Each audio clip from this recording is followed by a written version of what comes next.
Lance-toi dans ce qui te fait le plus peur dans ta vie car cette peur que tu as en toi te dit tout simplement que tu es proche du changement. Bienvenue sur Maltzone. Si c'est votre première fois de croiser Maltzone, n'hésitez pas à vous abonner à ma chaîne et me laisser un j'aime à la fin de cette vidéo. Si te lancer dans l'entrepreneuriat te fait peur parce que l'argent que tu l'as emprunté et que tu as sûrement peur de le perdre?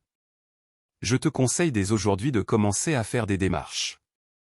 C'est une devise personnelle que j'ai introduite dans ma vie depuis quelque temps et qui fait des miracles.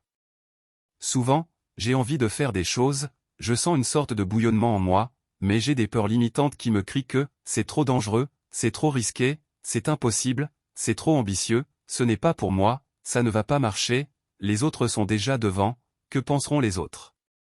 Dans ce cas, une seule chose à faire c'est de se lancer. La peur vit en Elon Musk, Aliko Dangote, Robert lui-même mais c'est la gestion et le courage qu'ils ont qui les sauvent. Oubliez ses peurs, écoutez ses envies, sa vocation, ses valeurs. Il n'a que comme ça que vous parviendrez à faire de grandes choses. C'est quand vous restez assis les bras croisés que c'est très dangereux. Alors, foncez. Conseil numéro 2, faire des petits pas. Souvent, on a envie de faire quelque chose de grand, on se focalise sur notre but final et cela amène parfois à se décourager car le résultat espéré paraît trop éloigné. Ce qu'il faut faire, c'est décomposer l'objectif final en plusieurs sous-objectifs échelonnés dans le temps. De cette manière, les objectifs vous paraîtront davantage réalisables et petit à petit, vous vous rapprocherez de votre but final sans vous décourager. Par exemple, si vous souhaitez faire du sport tous les jours, commencez par vous fixer un objectif d'une séance par semaine pendant un mois, puis augmentez la cadence jusqu'à atteindre votre objectif final. Croyez-moi, c'est beaucoup plus efficace que de commencer par tenir votre objectif final pendant 2 semaines puis d'abandonner parce que le changement est trop important. Allez, courage! Conseil numéro 3, changez vos perspectives en 3 étapes.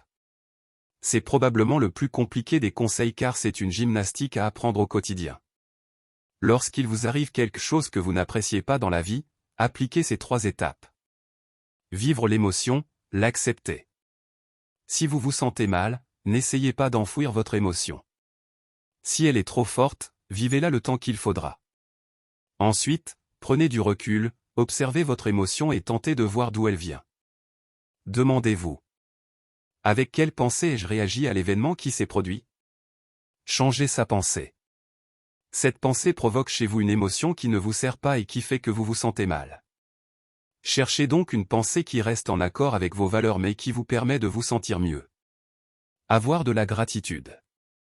Ce qui se produit dans votre vie se produit pour vous apprendre quelque chose, pour au final vous aider à avancer vers vos rêves, vers votre mission de vie. Ayez de la gratitude pour les mauvais moments comme pour les bons. Conseil numéro 4, trouve-toi une petite amie. Oui, vous allez dire pourquoi. Ma vie est devenue meilleure quand ma copine me demande d'acheter une mousse, de changer ma moto, de changer ma manière de m'habiller, de prendre soin de moi, elle-même laborieuse, elle planifie quelque chose. Vous savez, quand une femme vous quitte, ça ne veut pas forcément dire qu'elle a trouvé un autre mec. Ça peut aussi dire que vous ne la méritez pas. Vous êtes toujours le même. Les femmes aiment le changement. Elles aiment voir de nouvelles choses. Bonne ou mauvaise femme, vous aurez beaucoup à apprendre. Pour réussir, il n'y a pas un chemin précis. Il faut juste être intelligent, ne jamais abandonner, surtout apprendre de ses erreurs.